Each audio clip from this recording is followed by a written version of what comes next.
Hello, BookTube. Well, it's Friday, and that means ShakeTube 2017. That's the name of a Shakespeare read-along group that's being hosted by Curtis and Lukash, in which we read a handful of Shakespeare plays and do reaction videos about them at the end of every week. And the play this time around is Shakespeare's classic historical drama about charismatic evil, Richard III.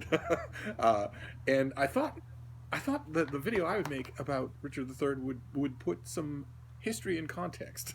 And to do that, we'll go through some dates, starting with May 4th, 1471. And it was on that date that Richard murdered Edward Lancaster, the Prince of Wales, the son of the king. This was done in the aftermath of the Battle of Tewkesbury, after Edward had surrendered. Then in late May, only 3 weeks later, of the same year, 1471, Richard murdered Henry VI in the Tower of London, and then had it put about London and elsewhere that the king died of heartbreak. And just as a parenthetical here, in April of 1472, Richard forcibly married Anne Neville, the daughter-in-law of the king that he had killed. That'll become important in a bit. Then in February of 1478, Richard murdered his own brother, George, the Duke of Clarence, also in the Tower of London. Then in April of 1483, Richard caused his brother Edward, King Edward IV, to be killed with poison. And only a few weeks later, he caused the death of Edward's son, his two sons, in the Tower of London. And it's worth pointing out that when Edward IV died, Edward's oldest son became king, became Edward V. And that during the murder in the Tower of London, when Edward died, Edward's younger brother, Richard, became king, even for a few seconds. So in this particular instance, Richard III murdered Richard III. And then in March of 1485, Richard caused Anne Neville to be killed with poison. And in case you've lost count there, that since Anne Neville became Queen of England when Richard took the throne from his brother, her death by poison in 1485 makes a total of 6 monarchs that this one person killed or had killed. Then we move forward to 1592, thereabouts. That's when Shakespeare wrote his play. And that's the play that we're reading this week. And I reread it, and it was a joy to reread. It is an absolutely gleeful performance as a playwright in which we get Shakespeare pulling out all the stops in a way that he hasn't felt confident to do up until that point, and also that he hasn't really been positioned to do up until that point. Here in this play, he's a name, he's a draw, he's a proven talent, he knows the company, they know him, he can write pieces tailored for the strengths of the company members. And you get the very strong sense in the play that he's really knows his audience now too. It barely has a misstep as a portrait of this pure evil and yet completely mesmerizing central character, Richard III, he's on stage almost every minute. It's the longest single role in all of Shakespeare other than Hamlet. It's a marathon of a thing, and has put actors in the hospital from the strain of simulating Richard's halting gait and hunched back performance after performance after performance. And the play was a huge hit and did really well, and has ever since. I'm sure that some of you have seen one of the many film adaptations. And then after 1592, we jump forward 4 centuries to another date that's crucial. 1951. In 1951, there occurred the single best thing that had ever happened to Richard the Duke of Gloucester. And that was the publication of the novel The Daughter of Time by Josephine Tay, in which her Inspector Alan Grant is laid up in the hospital with a broken leg, can't chase criminals, and he can't shut off his crime sleuthing instincts, and he sees a portrait of Richard on a shelf in his hospital room, and he starts to think that man looks innocent, and from there proceeds to sift through the historical record on Richard, and comes more and more to the conclusion that Richard's posthumous infamy was the creation of Tudor propaganda. The phrase Tudor propaganda, after an abeyance of 4 centuries, suddenly came roaring back to life in 1951. And Grant, he has a young assistant bring him books. He pores over all of the books, and he comes to the conclusion that Richard never killed anybody, that he was a nice guy, that he was, denied the love of his life or fought for the love of his life, that he was loyal and true, and also that there's no evidence that he was even hunchbacked or crippled. That even that was Tudor propaganda. That he was just the loser in a dynastic struggle that had to have a winner and a loser, and that after that his name was blackened. And BookTube, 1951, and the appearance of The Daughter of Time by Josephine Tey opened the floodgates. It created an entire generation of Ricardians. It created an entire generation of people, many of whom would go into academia and become,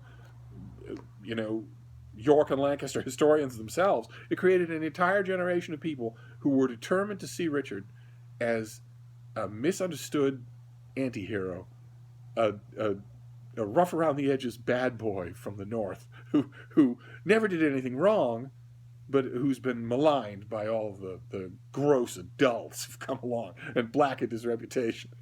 And that gave rise, in the wake of The Daughter of Time, to a slew of historical novels in which Richard is a paragon of virtue, in which every single detail of what we know about him from Tudor era histories is deemed simple fabrication, that none of it is true, that the Ricardians argued, that there's no evidence that any of these things happened. The Ricardians argued he wasn't in the right place at the right time. The Ricardians argued that, Tudor propaganda would have said this about anybody, even though some of them were forced to admit, and have been for decades, that Tudor propaganda didn't say it about everybody. They only said it about this one guy. But they even said, of course, that the paintings have been doctored. The later paintings have been doctored to manufacture the hunchback and the sloped posture and whatnot, and that all of it is just canards cast on a sweet doe-eyed innocent. And then, in 2012, Richard's bones were discovered in a car park and meticulously reconstructed. And when they were meticulously reconstructed, they showed someone who was deformed, who had a hunchback, who slouched, who probably dragged a leg.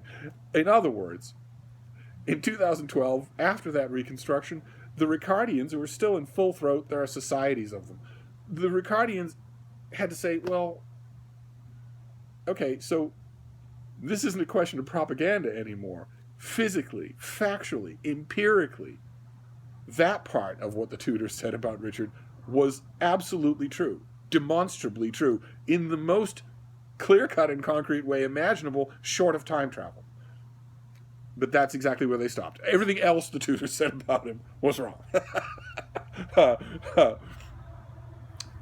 And that's the historical context that you can't help but see Richard III in, because Richard III is such a gleeful play. It's such a gleefully unfair play. The Richard in the play is completely inhuman in every good and bad way, which is why you can't take your eyes off him when you're watching the play.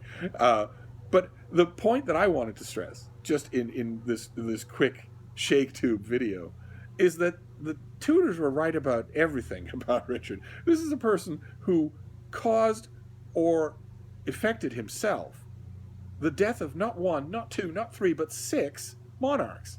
And that's not including the Prince of Wales, to whom he owed fealty anyway, who would have been king. And also a huge crowd of supporters, advisors, counselors, statesmen, all dead. A huge crowd of landowners in the north of England where Richard held a semi-independent court for years. Huge crowds of them whose wealth or lands Richard wanted suddenly judiciously murdered by the one person in charge. But we're not supposed to believe any of that because the Ricardians say that the Tudor propaganda created this horrible monster. Except for the horrible monster parts, which we guess we have to begrudgingly admit are true. So when you read Richard III, and I'm hoping that you all will if you haven't, because it's a humdinger of a play, the first humdinger of a Shakespeare play in ShakeTube 2017, I want you to keep that in mind. I'm in the minority, I completely admit. And also, I might as well admit a small bias myself in favor of the Tudors. Nevertheless, a lot of the historical writers that we're talking about here were in no position to be threatened one way or another by the Tudor regime, the new and wobbly Tudor regime. I don't myself believe that a large part of what I've just told you about Richard is false. I think all of it is true. I think if you study the minutiae of the historical records, it's easy to make a case that in the times when these monarchs were being killed, we either know that Richard was there and had a reason to kill them, or we don't know where he was and he had a reason to kill them. But anyway, I don't want to get into historical infighting. That's my little widow's mite for ShakeTube. 2017 for Richard III. And next up is another humdinger of a play, Romeo and Juliet, which we'll be doing next week. And I want to take the opportunity to stress that if you haven't joined ShakeTube yet, feel free to do it. If you haven't read, for instance, let's say we leave Richard III and all of the historical backbiting in the past now. If you haven't read Romeo and Juliet, or if you haven't read it in a long time, maybe since school, what better chance than to just pick it up? I guarantee you there's a copy in your house, even if you have to get one for free on your phone. What better time to pick it up, read it, and see what you think of it? And you'll, one way or another, you'll certainly hear what I think of it next week at this time. Oh, God. I promise I'll go back to dramatic analysis next time. And I'll see you then. Thank you, BookTube.